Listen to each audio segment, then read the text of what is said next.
Y celebro que se haya tomado una mesa con cierta diversidad. Me parece que es algo rescatable y es algo que seguramente va a impulsar el debate.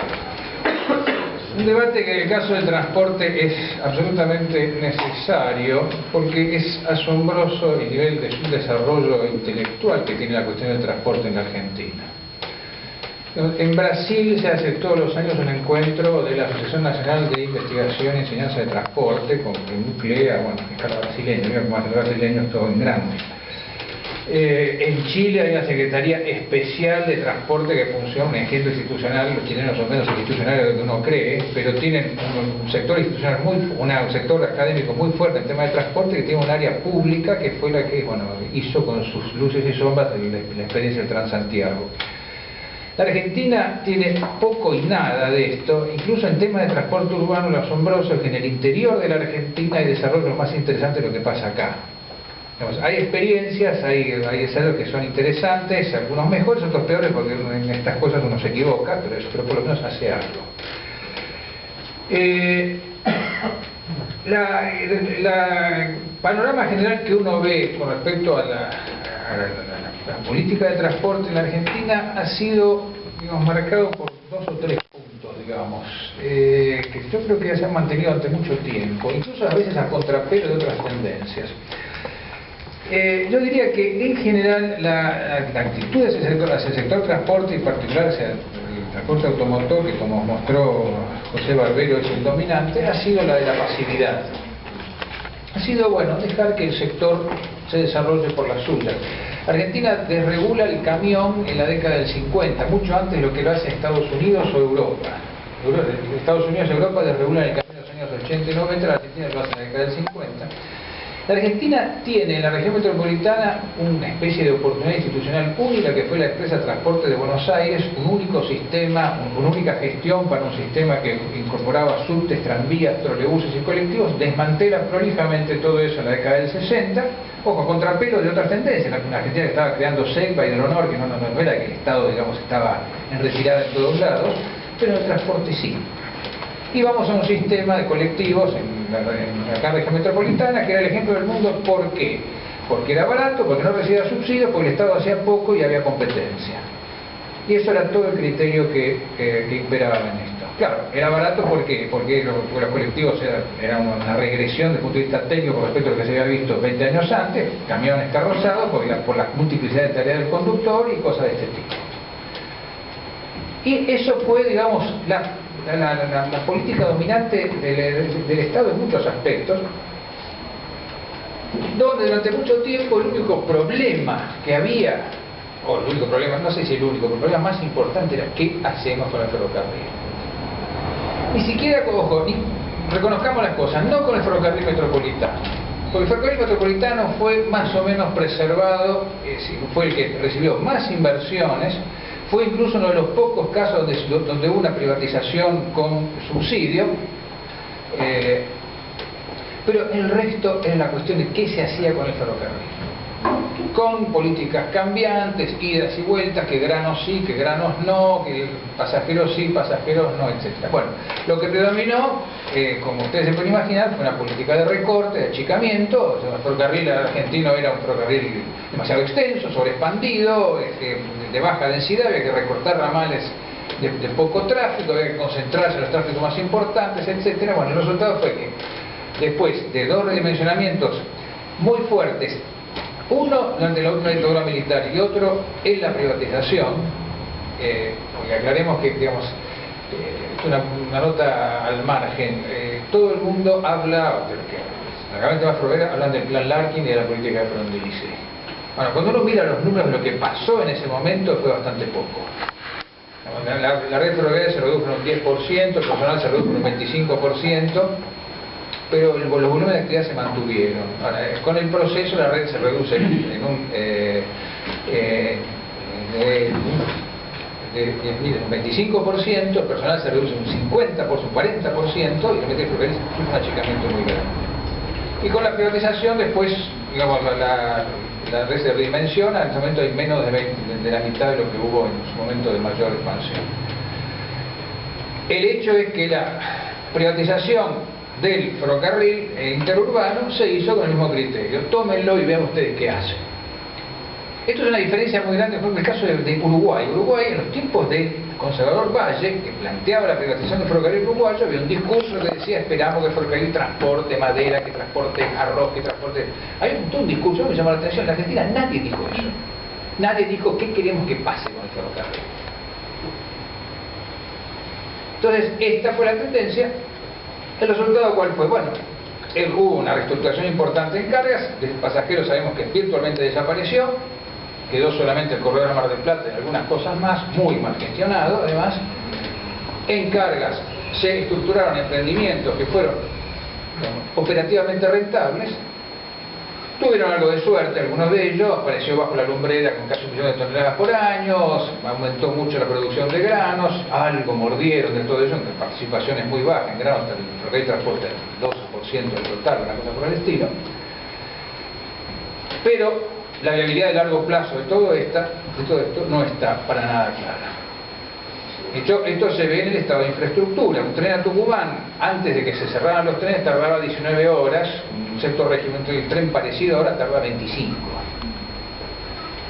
Esto refleja el empeoramiento de infraestructura en una vía que más hay que utilizar para sacar precisamente el mineral debajo de la lumbrera. O sea que no es una vía, digamos, secundaria,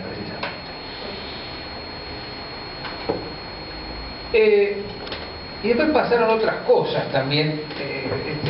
Hay un ejemplo muy interesante, muy poco conocido, que es el caso del transporte por ómnibus, lo que la CNT llama los micros. Que no son micros, son grandes, son los de doble piso, me refiero. No tiene ni siquiera un nombre oficial. En la década del 90 se hizo una reforma de este sector que consistió en la práctica en una desregulación. Si quieren más detalles después lo vemos. Y se hizo con la única razón de que era el único sector que estaba regulado y no tenía una explicación clara. Digo, pues yo he participado de estas discusiones en vivo y en directo y lo he visto así. En realidad el sector funcionaba bien. Eso andaba bien, tenía buena respuesta, no había diferimiento de inversión, había una razonable incorporación de tecnologías nuevas, no andaba eso. Y se le parece, vamos a hacer una reforma. La reforma terminó con una sola empresa con el 40% del total del parque, o sea, mucho más concentrado que antes. Y fíjense interesante lo que pasó hace poco. Este régimen de regulación se congeló después de 5 años porque produjo un desastre en términos de sobreoferta. Los factores de ocupación cayeron casi a la mitad, más o menos, porque bueno, había una entrada muy fuerte de capitales desde afuera. Bueno, y entonces después de 6 años dijeron, bueno, paramos la pelota, un argumento administrativo, y quedó parado con eso durante como 10 años, una cosa así. En el 2009 se hizo un régimen nuevo, se bajó un régimen nuevo, con una resolución de la Secretaría de Transporte, algo que legalmente no sé si está bien, por lo cual se dijo lo siguiente: lo que vamos a hacer es, no vamos a calcular más la tarifa de acuerdo a los costos, sino que vamos a ir a los corredores, en los corredores donde hay más de 4 o más operadores, y que hay una razonable competencia, esa tarifa la vamos a tomar como buena. Esto en un sector, insisto, donde el 40% del parque lo tiene un solo operador. O sea, en este punto yo no veo ninguna diferencia con la década del 90, porque esto es desregular con barreras a la entrada, es la peor solución. Entonces, lo que uno ve en transporte, y esto es realmente para los que hemos trabajado y trabajamos en el sector, es bastante decepcionante. Uno ve que en realidad no hay, digamos, así, alguna política a largo plazo, y bueno, a ver hacia dónde queremos ir. Todo pasa por esa actitud de decir, bueno, a ver muchachos, arréglense, vean lo que hacen, saquen el jugo, nosotros simplemente acompañamos la tendencia. La acompañamos, como marcó José muy bien, con una muy fuerte inversión vial en Argentina, que es una inversión importante. De hecho, yo creo que la red vial básica de Argentina está básicamente construida. Quizás tengo alguna diferencia con los números que planteó José acerca de cuánto hay que invertir realmente. Yo he hecho algunos cálculos que marcan incluso que hay cierta sobreinversión en la red vial nacional, que están ampliando capacidad más de lo que haría falta. Esto habría que discutirlo. Pero de hecho el sistema vial más o menos funciona. De hecho funciona. La Argentina ha tenido una prueba ácida de su sistema de transporte con precisamente la virtual duplicación de la cosecha de granos. Estamos sacando 40, 50 millones de toneladas de granos y en plazo de 10 años pasamos a transportar el doble. Bueno, de vez en cuando hay colas de camiones en Rosario, algún noticiero se acuerda, hace un poco, porque si algo tiene que vivir estos muchachos, una historia que tienen que contar, pero el hecho está que esto sale. Entonces el sistema ha mostrado una eficacia para absorber este aumento de producción. Como a la criolla, como siempre, cada uno hace su puerto donde le parece, a nadie le importa el ferrocarril, las distancias por tierra no son muy altas, y quiero de paso aventar un par de temas. Hay quienes dicen con horror que el grano que viene de Santiago del Estero paga más de flete terrestre que de flete marítimo, y les parece terrible. Bueno, eso no es nada terrible. Quiero aclarar esto porque tiran estas cosas, entonces la gente se agarra la cabeza y dice que el país es inviable. Esto no es así. Cuando una vez que uno el grano lo puso sobre el barco, cada kilómetro del barco cuesta la 10ª parte. O sea que si hago 1000 kilómetros en tierra, equivale a hacer 10.000 kilómetros en mar. Así que nada raro que pase esto. Si yo embarco el grano para llevarlo, no sé, a San Pablo, un lugar así, bueno, si el marítimo es más barato, pero nada terrible eso. Entonces la cuestión no es eficacia, la cuestión es eficiencia, y la cuestión de eficiencia, uno de los puntos efectivamente es ver cómo se está invirtiendo en la red vial, y el otro punto, la irresuelta cuestión de qué hacer con el ferrocarril, que la privatización no logró resolver. Es cierto que los operadores privados de carga han introducido mejoras que, bueno, en algunos casos largamente esperadas. El ferrocarril seguía básicamente con el mismo sistema de señalamiento del tiempo de los ingleses, con muy honrosas excepciones. Eso sí, señales mecánicas, ese tipo de cosas. Bueno, cuando mostré unas fotos en un viaje ahora a Estados Unidos, miraron esas señales, algunos trataron de no reírse, pero era feo, hay todavía algunas. Pero introdujeron mejoras, pero lo cierto es que inversión hubo bastante poca. Todo el parque rodante es parque que viene de la época estatal, que se está utilizando mejor. Gran parte del parque atractivo viene de la época estatal también. Hay una mejora en la eficiencia, pero insisto, este sistema no tiene viabilidad a largo plazo. A la hora de hacer las inversiones que hacen falta para reponer infraestructura, olvídense.